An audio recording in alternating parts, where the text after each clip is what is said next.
Hi guys! So today video, may tuturo ako sa inyo kung paano tayo makakagawa ng operating system Windows 11 bootable USB flash drive. So ang gagawin guys is Windows 11. So ang unang gagawin natin guys, dapat meron tayong USB flash drive, at least 8GB pugas yung kanyang capacity. Dapat meron kayo niyan.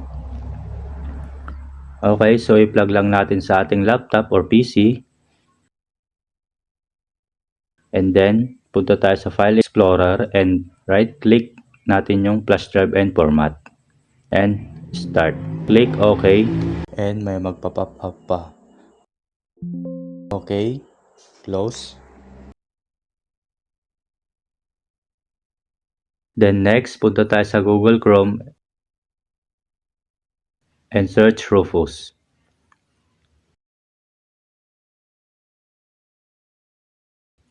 Scroll down natin.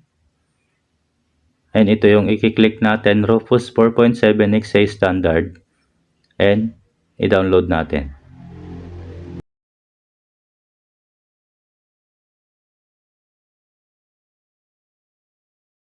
And then next, i-search natin Windows 11 iOS.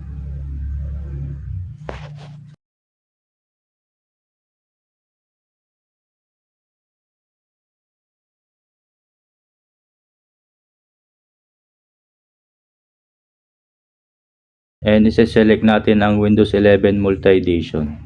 Download na natin.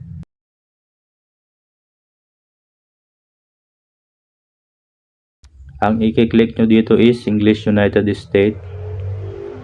And confirm. And download now.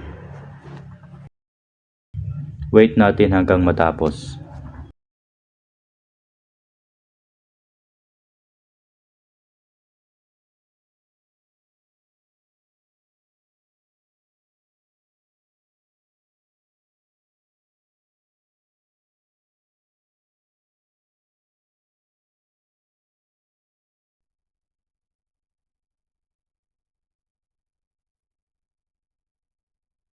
Punta tayo sa download. Pindutin natin ang Rufus.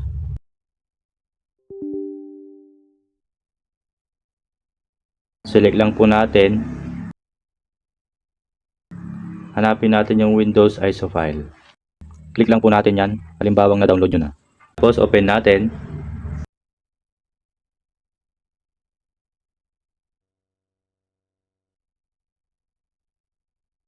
And pindutin ang start.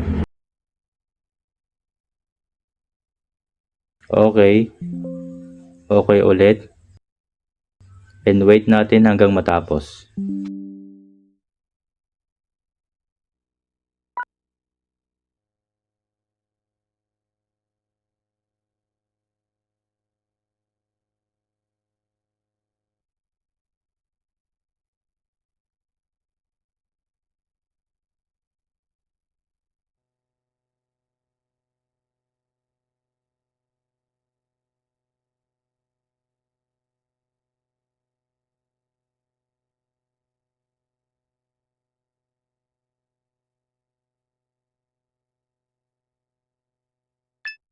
And close.